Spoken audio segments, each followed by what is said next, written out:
ministro. Martín. Actual El nombre diputado. propio es lo más importante. Actual diputado, ¿cómo le va? Bien, muchas gracias por la invitación, como siempre.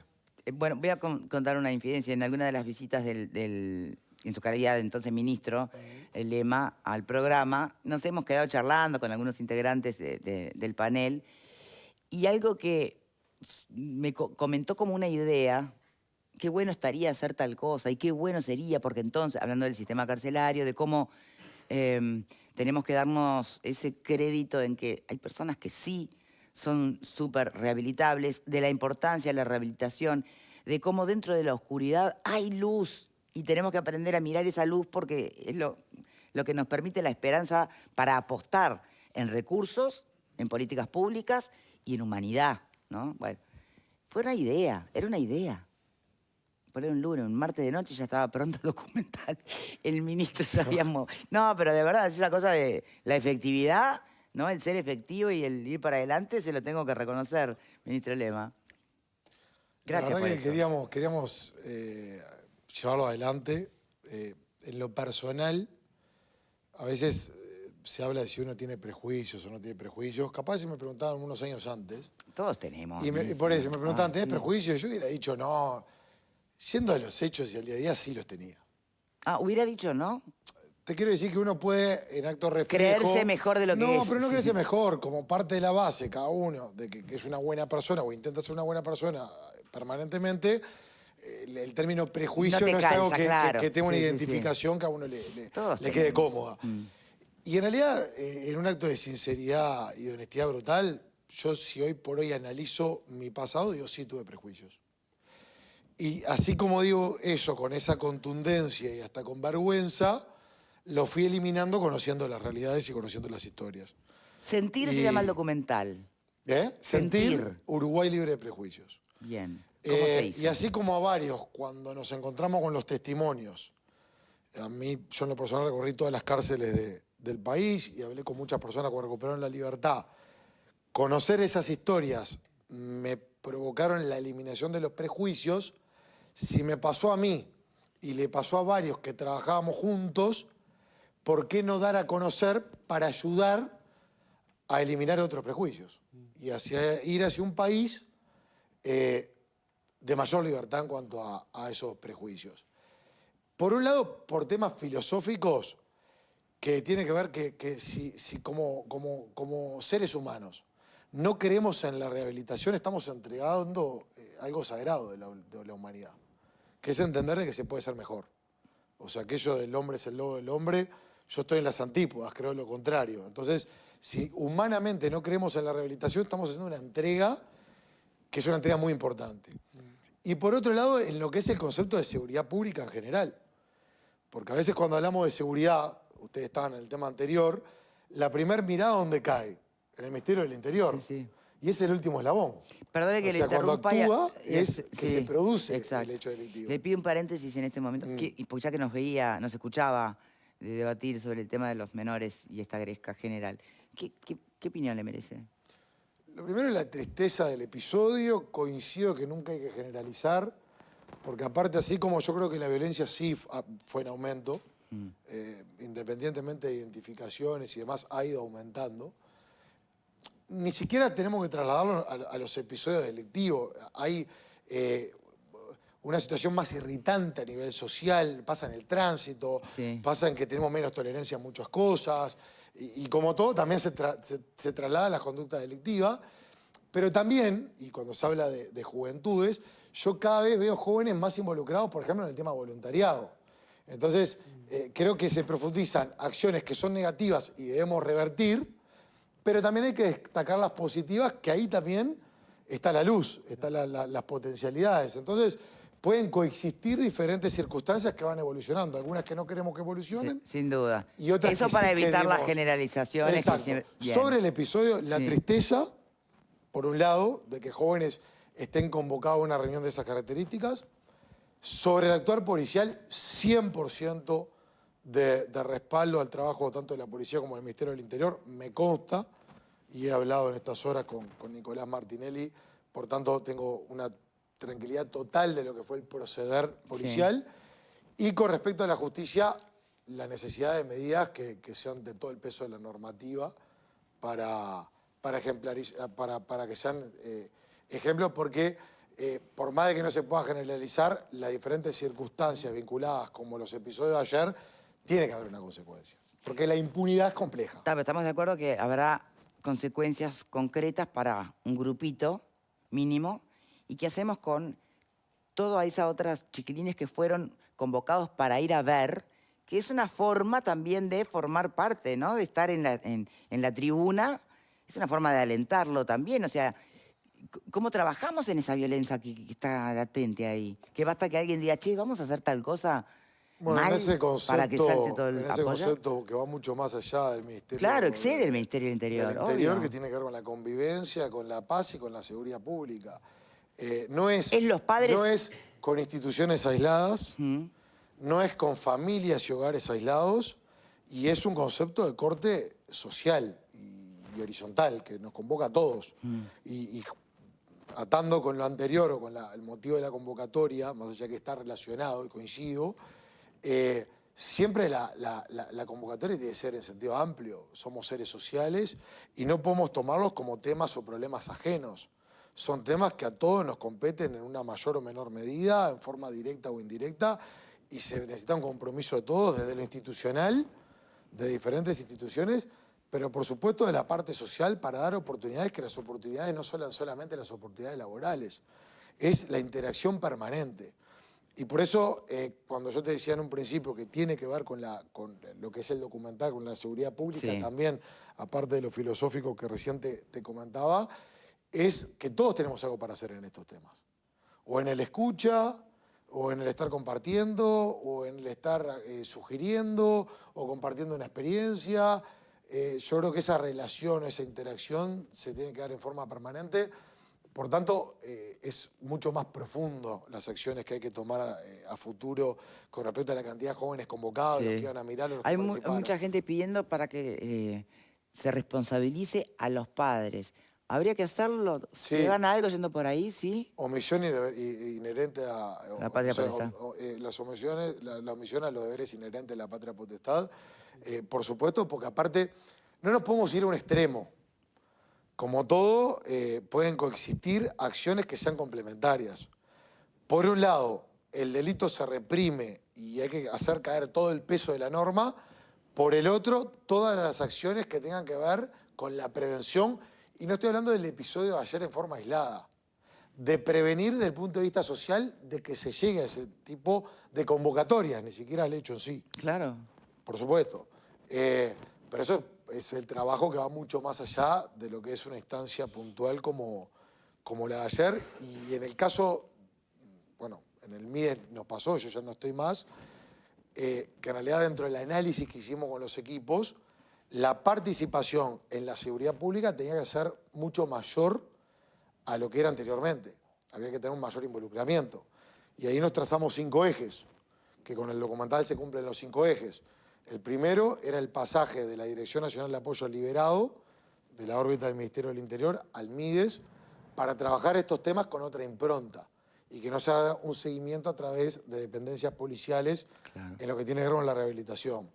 Se generó un plan de contención social con prestaciones socioeconómicas, buscando atender al que inmediatamente sale de la cárcel, no tiene a dónde ir, no tiene quien le dé un abrazo, y que la reincidencia, que en nuestro país es muy importante, se pueda llegar a contener. Sí. Y ahí se creó el sumado PIA. a nuestros prejuicios, ¿no? Porque justamente Bueno, por eso. te daron no la otra oportunidad de... Bueno, por eso se creó un plan con prestaciones socioeconómicas, asesoramiento legal, asegurando la alimentación diaria, asegurando donde tenga donde pasar la noche, con intervención técnica antes de salir de la cárcel y con un seguimiento, que la contraprestación es la presencia del beneficiario de este kit social con los técnicos. Se creó un espacio de formación de oportunidades sociolaborales para personas que recuperan la libertad, 2.500 metros cuadrados que 200 personas en simultáneo pueden estar participando de diferentes actividades. Se creó la red de oportunidades para sincronizar el esfuerzo público con los privados que quieran participar, en donde son 130 las instituciones que ya están comprometidas con esta red. Y el documental lo que busca es sensibilizar para entender qué es lo que pasó. Que no es que significa justificar, pero muchas veces detrás de una figura delictiva, sea cual sea, la que a uno se le pueda llegar a ocurrir, hay historias de vida muy tristes, muy complejas. En el documental, el patrón de la carencia familiar de la primera infancia está a flor de piel. Desde uno que comentaba que el papá le decía Inca. Inca, sí, increíble. Y cuando él le preguntó, viejo, ¿por qué me decís Inca? Y el padre le dijo, por incapaz. O el Toro, digamos. Perdón, ¿no? y años tratando de revertir esa mirada del padre, ¿no? O sea... Claro, que le quedó todo un manto de una mochila que se lo creyó, listo, sí. Otro que decía que nunca en un cumpleaños tuvo, no estoy hablando de un regalo, nunca un abrazo de feliz cumpleaños. O sea, la carencia total, quizá la pobreza mayor, que es la pobreza espiritual, donde es el día de tu cumpleaños y no tenés quien te dé un beso, un abrazo y quiera pasar un momento de celebración contigo. Y esta persona decía, tuve la peor infancia que un niño puede llegar a tener. No tuve Papá Noel, no tuve Reyes Magos, no tuve cumpleaños, no tuve nada. Diego, que comentaba que es el que encuentra en el rugby el motivo de su búsqueda de superación, que comentaba de que el padre de policía lo esposaba a él y a los hermanos, mientras comía el padre, el esposado mirando. O sea, miren la situación de tensión y de violencia que sale una persona después de ese tipo de experiencia, y él empezó a robar con 6 años para darle de comer a sus hermanos, y empezó robando alfajores porque se asociaba el alfajor a la merienda y era una forma de salir a buscar lo que nunca tuvo, que reitero, no es justificando, sino entendiendo las circunstancias. Sí, desde esa perspectiva me gustaría que se pueda profundizar en eso. ¿Por qué? Porque no quiero ni mirar los mensajes, pero estoy segura que hay muchas personas que piensan que esto es como una manera, es como volver a los colibríes, pero en adultos, ¿no? Entender toda esa vida vulnerada, triste, como las personas estamos rotas y ellos mucho más rotos desde muy temprana edad. Pero, insisto, y lo está planteando Martín Lema, no es justificar. Entonces, ¿por qué es importante ser conscientes de que detrás de cada persona que hace daño, hubo daño infligido, ¿no? Si no es para justificar, si no es para ser complacientes, sería para ser justos. Y ser justos implicaría la chance de la rehabilitación, ¿o no? Es por ahí. Y es para valorar que aún en todo ese contexto de oscuridad y dolor, cuando se da la oportunidad, algunos, capaz no todos, obviamente, por ahora son excepciones, algunos van a tomarla. ¿Sirve para eso? O, digo, para no quedarnos en que esto es solo para justificar. Sirve para entender y que es entre todos que se dan las alternativas. Y yo te decía el concepto de seguridad pública, que va mucho más allá de una institución. Y en este caso, si una persona que recupera la libertad con todas esas historias de vida, con tantas historias de sufrimiento y de convivencia con adversidades, si una vez que cumplen su condena formal, le hacemos cumplir una condena social, es una involución tremenda también desde el punto de vista de esa seguridad pública que queremos hacer valer. Porque esa persona se da contra lo que sea si no le damos oportunidades. Y lejos de justificar, ¿quién no entiende si vos con 3, 4, 5, 6 años sos víctima de esos maltratos, que pasás frío, que pasás hambre, que pasás de las peores circunstancias que puede pasar un ser humano, que es el sufrimiento desde el punto de vista espiritual e interior, y esa persona cuando recupera libertad porque cumplió su condena, se le cierran las puertas de la sociedad, lo que estamos haciendo es generando más inseguridad. Está claro, la mayor eficiencia no se tiene en la llegada del móvil policial. Esa es la mayor eficiencia represiva, que hay que serla. La mayor eficiencia es si no se llega a llamar a ese móvil policial, la prevención, porque se evita circunstancias que requieran la actuación y el trabajo del Ministerio del Interior. Y Victoria, si no damos las alternativas, las personas van a seguir egresando del sistema penitenciario. Sí, obvio. Pero también, y póngase en el lugar del resto de la sociedad, la que por ahora está afuera. Digo por ahora porque todos nos puede pasar algo en la vida y terminan adentro, ¿no? Más allá de los valores y educación que creas tener hoy. Pero si a mí no me garantizan que el sistema penitenciario de nuestro país, mediante el cual cumplen, ¿no?, pena quienes cometen delitos, si no rehabilita, yo le estaría dando una oportunidad al mismo delincuente o peor que entró. Entonces, me imagino que esto es para que vaya de la mano toda una política de reinserción, pero que anteceda una política de rehabilitación. Pero lo que pasa es que las oportunidades en la convocatoria amplia y social son parte de una rehabilitación integral que va más allá de esfuerzos de las instituciones que son necesarios. Pero una persona que aparte se ve en el documental, Diego, por ejemplo, que se puede dar en cualquiera, otros ahora ayudan a personas que recuperan la libertad. Sí. El estar dentro de un grupo deportivo o un grupo de corte social, como te comentaba, es parte de su rehabilitación que en algunos casos no va en un técnico especializado en determinada disciplina, sino en alguien que te pregunte cómo estás. Y el cómo estás, el cómo te sentís, el, che, ¿tenés contacto con tu familia? Vamos a tratar de revincular con esos lazos que perdiste, que se rompieron y demás. Es parte de una rehabilitación en sentido amplio que es necesaria transitar. A veces ayuda mucho más que lo que puede ser la charla de un especialista, que no quiero menospreciar porque es necesaria, pero según cada persona, el que se empatice con esa persona, que se sienta parte, que se sienta incluido. Porque si sale de la cárcel con todas las carencias que decíamos y encima se siente excluido, ahí lo que podemos dar garantías es que hay grandes chances que vuelva a delinquir. Pero si queremos buscar que se garantice lo contrario, las instituciones tenemos que hacer todos los esfuerzos necesarios y por supuesto tenemos una responsabilidad institucional que llevar adelante. Pero no alcanza. Porque se puede rehabilitar desde el punto de vista técnico, desde el punto de vista formal, las instituciones pueden funcionar bien, pero si al final del día Sí, o no se abre una oportunidad laboral, exacto, sí. o si va a la esquina y sufre discriminación, o si no es parte de un colectivo, de lo que tiene cualquiera, que lo hace sentir persona, se frustra ese proceso de rehabilitación. Pepe. El viernes estuvimos hablando del tema cárcel acá y yo voy a decir lo mismo que dije hace unos días. Tenemos el diario del lunes y estamos a jueves. Tenemos que aprovechar el hecho de ver lo que está ocurriendo en muchas partes, y concretamente de Sudamérica, donde no se le presta la debida atención a la persona privada de libertad, tampoco al que sale, lo cual lleva un índice de reincidencia altísimo. Y como el diputado decía, el tema de la seguridad, además de ser el tema que nos preocupa a todos, y eso lo dicen las encuestas, claramente es un tema multidisciplinario. Y ahí en las cárceles y en la salida posterior tenemos un enorme tema vinculado a la seguridad pública, donde tenemos que necesariamente poner el punto.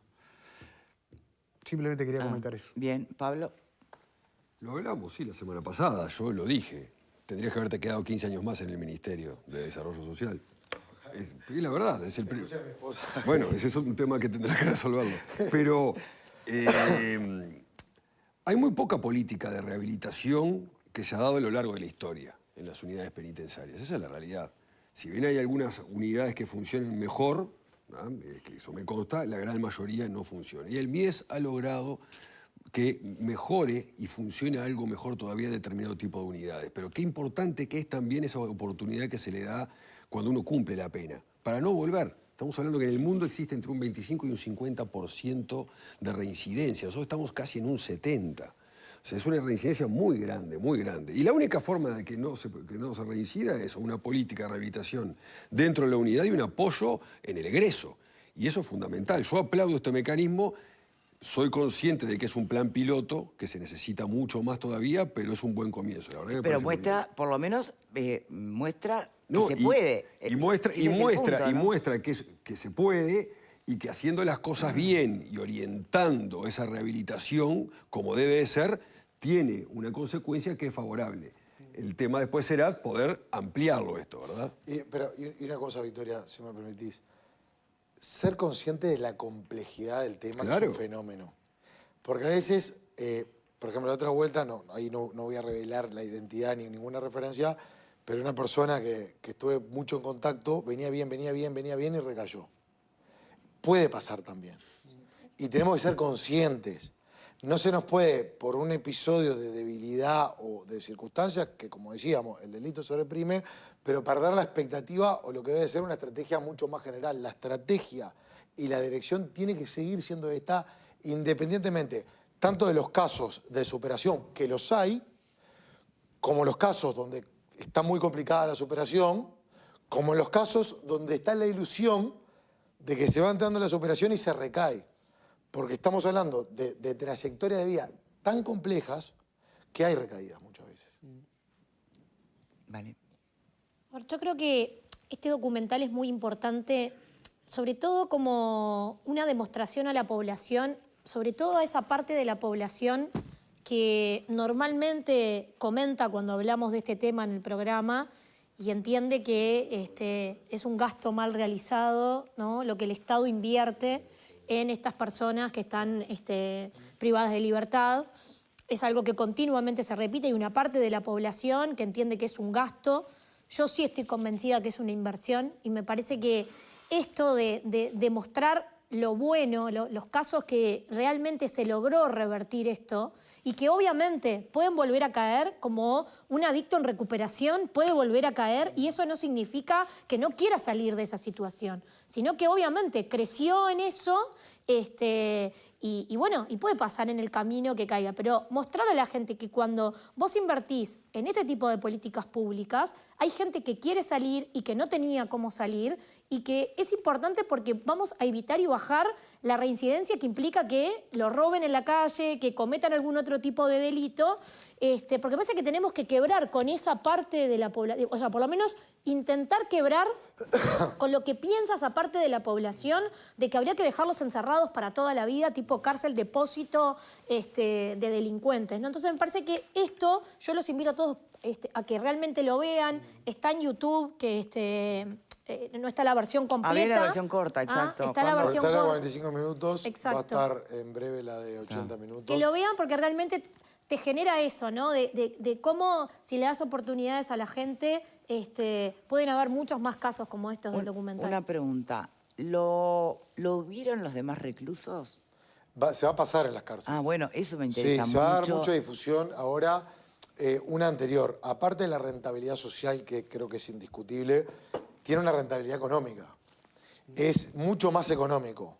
Si hacemos el despliegue de prestaciones sociales en lo que es un piloto que se está haciendo particular para justamente evitar la reincidencia, y eso se extrapola a lo que sería el costo dentro de la cárcel, por persona, es más sí, económico. Claro. Con un kit social como el que se está llevando adelante. Bueno, eso para los economistas es un dato clave, porque cuando hacen los presupuestos hay que... Por donde se mire tiene rentabilidad social. Y para la gente que tiene ese tipo de... que muchas veces plantea que sale carísimo el tenerlos presos. Bien, los ciudadanos que están razonablemente preocupados por el costo del Estado, porque obviamente los impuestos tienen que rendir lo mejor posible.